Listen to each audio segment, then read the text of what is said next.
For most players, setting an NBA record is a childhood dream.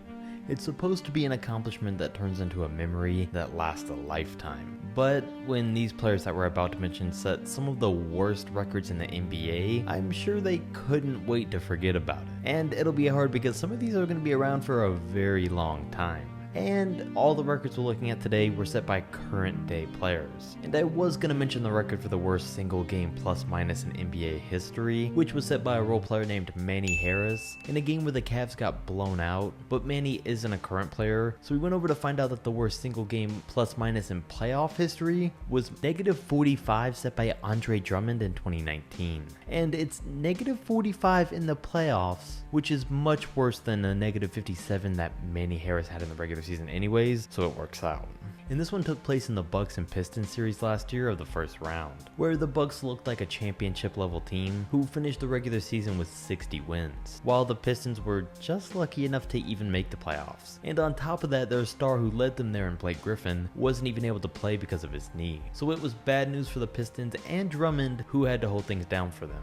I mean, he was supposed to hold things down. And I say that because, well, he didn't. Andre was in for most of the game, and by the third quarter, the Pistons were down 54-92, down 38 points. So Drummond's guarding Giannis, who goes to shoot a three, and Drummond waves him off and walks away, while Giannis hits the shot, putting them down 41. And now already getting beaten down and embarrassed by the last play, a Bucks player shoots a three on the very next possession, misses, and with Drummond right under the rim, Giannis comes around him, steals the offensive rebound, and is about to hit a layup when Andre shoves him like 10 feet to the ground. So he got ejected before the Pistons were ever able to cut down the lead a little bit, leaving him with a -45 plus minus. And that's a bad record to hold. But at least it was only one game, unlike this one for Russell Westbrook that has to do with his entire career. And it's the record for the worst career three-point percentage ever for a player that's taken at least 2,500 threes. So basically the worst ever out of the most high-profile players, with him sitting at 30.4% currently. Now, this picture and these stats on screen came from a screenshot from the 2018 and 19 season, but there's only a couple of current day players on this list, and nothing percentage-wise has really changed, so it's still accurate. And yeah, he's at the bottom of the list, below players from the 90s and early 2000s, before guys were really even shooting great percentages, which also isn't a good look. And he's pretty close to being the worst career three-point shooter of all time in general, because I mean, out of star and superstar level players that have taken a substantial amount of threes, Charles Barkley comes to mind of without a doubt being the worst. He took about 2,000 in his career and has a three-point percentage of 26.6. But he was a power forward, and Russ really isn't even far off of that. He's the worst with at least 2,500 shots, and close to being the worst with at least 2,000 shots. I'm not hating on Russ here, he's a good player, but efficiency has never been on his side, and this NBA record proves it. This next NBA record though was set by an entire team in 2012, and it was by the Orlando Magic, but the only two players left from that team currently in the NBA are Dwight Howard and JJ Redick. So unluckily for them, we'll give them the credit for this record based on current players. And it's for the least amount of field goals made in a game ever, when the Magic were playing the Celtics and through the entire game only made 16 field goals. That's an average of 4 made shots per quarter, and it was just a terrible game, really by both teams, but really by the Magic. The Celtics were without Ray Allen, Rajon Rondo, and 3 bench players this game, and the score after the half was 46-36. And in the third quarter, the entire Magic team only made 2 shots, both of which were three-pointers. So the third ended and Dwight launched the ball across the court out of anger as he walked off. Then the same thing continued and the fourth wasn't much better at all. So the Magic had 25 total turnovers in the game, but 20 of them in the second half alone. And of course finished it with a season low 65 points. In it, Dwight Howard made 4 total field goals, JJ Redick made 2, followed by nobody else making more than 2 in the game, making this one of the biggest disastrous performances that we've ever seen. And it's backed up by an official record too. And speaking of not making shots, that brings us to the most threes attempted in a game without a make. And surprisingly, maybe, this record belonged to Steph Curry at one point in 2017 for going 0 for 11 from deep.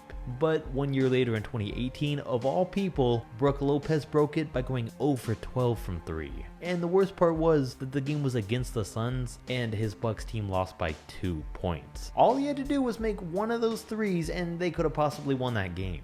But instead he missed all of them. But he definitely does deserve credit for continuing to shoot, because that mentality was what led to having that historic season that he did for a big man in 2018 and 19, where he made all those 3-pointers and had all those blocked shots. But the record for most missed 3-pointers in general in a game belongs to James Harden, that you might remember he set earlier this year in January, where he went 1 for 17 and missed 16 total 3-pointers. Or you might also remember when he did the same thing 12 days earlier on January 8th, or when he did it again the month before in December, or even before that in October, or before that in March, or before that when he originally set the record for 16 missed threes in January of 2019. So yeah, he's done this on 6 separate occasions, and that's just the kind of player he is. He shoots a ton, and sometimes he has great nights where he scores 60 plus, but then others he has terrible ones like these. And eventually they even out, and with the help of his free throws is how he still averages 35 plus points a game.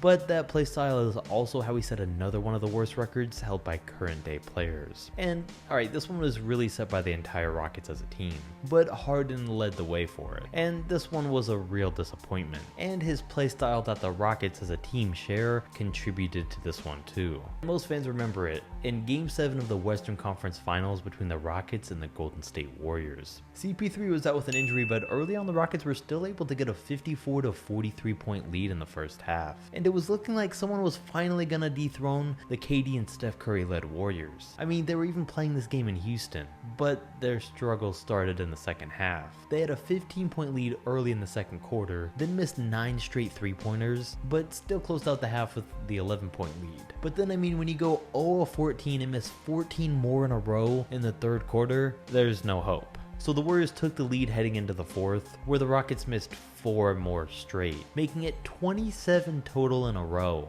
before eventually obviously losing the game. And everyone was rooting against the Warriors at this point, and this was one of the most demotivating losses, where a team just fell apart right in front of our eyes, and there was nothing they could do about it. But I mean, it's not like they didn't see this coming, because starting in Game 4 in the very same series, James Harden alone started doing the same thing and missing threes, and missed 22 straight until he finally hit one in Game 6, setting another record of his own for most consecutive missed 3-pointers in the playoffs. And the fact that that can happen, and did happen to them, is what makes a lot of people believe that James may never win a championship. Okay, and the last one for James Harden, because at this point we're spending a little too much time on him, but he also holds the record for most turnovers in a playoff game with 13, which of course also came in an elimination game against the Warriors in 2015, which the Rockets of course lost. But speaking of losses, Kemba Walker also holds a couple of records for a lot of losses. The first one he partially holds because during his rookie season, of course, was when during the lockout year, the Charlotte Bobcats recorded the worst record in NBA history with 7 wins and 59 losses, giving them the worst win percentage for a season of all time at 10.6%. And obviously this team was just terrible. Kemba Walker was a rookie, so he was still coming off the bench, while Gerald Henderson, not Gerald Wallace, not even Gerald Green, Gerald Henderson led the team in scoring with 15 points a game. Bismack Biyombo, who was a rookie, led the team in rebounds with 5.8 a game. Like, what? While DJ Augustine led the team in assists with 6.4 a game. Like, it's no wonder why this team sucked. They had no resemblance of any leadership, no one averaging at least 20 points a game, and nobody averaging double digits assists or rebounds. And it was so bad that in the final seconds of the Bobcats' final home game, the team showed Michael Jordan on the Jumbotron, and the entire crowd booed him.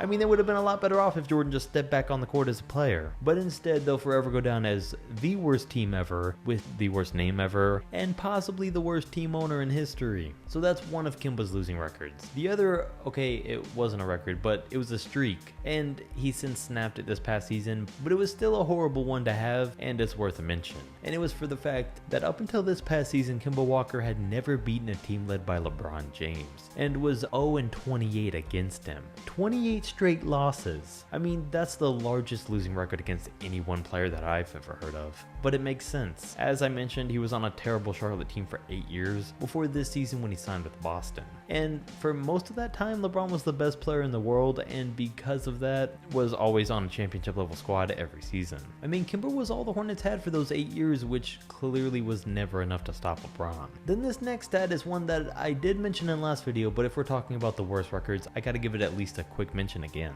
And it's for the fact that Tony Snell nearly holds the record for most minutes played without recording a single stat. Because in a game for the Bucks, he played over 28 minutes and didn't record a single point, block, assist, steal, rebound, or even a turnover. He went over 2 from the field and committed 1 foul while on the court. But besides that, really didn't do anything. So that's definitely one of the most embarrassing you could have. This next one isn't as embarrassing, but it still is, and it's for the largest playoff comeback in NBA history, when the Clippers came back from down 31 points in the third quarter to beat the Warriors back in 2019. Now, it's a great record for the Clippers, not so much though for the Warriors, who are on the wrong side of this one. Everything was going great for KD, Steph, and Golden State, a casual blowout, up by 31, and they started to let their guard down, but that's when Lou Williams stepped up and put up 17 of his 36 points in the third, and as a team they went 15 for 21 from the field, while the Warriors struggled. And at this point the Clippers had gotten the momentum on their side. The fourth started and they had cut the lead to being down by 14,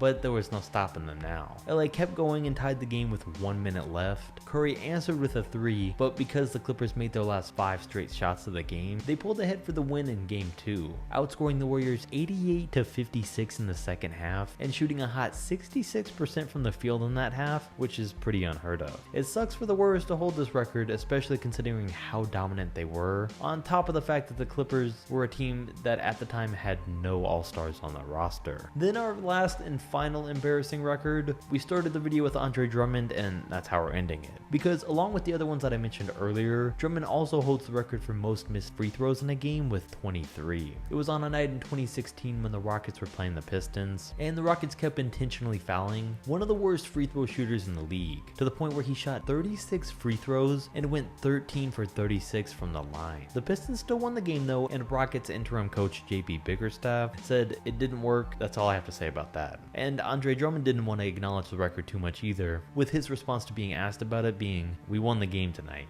Honestly though, I thought the record for missed free throws would have been a lot higher, with all the terrible free throw shooting big men that we've seen, and all the hack-a-shacking that used to go on. But comment down below if any of them surprised you, drop a like if you enjoyed, subscribe, and I'll catch you next video.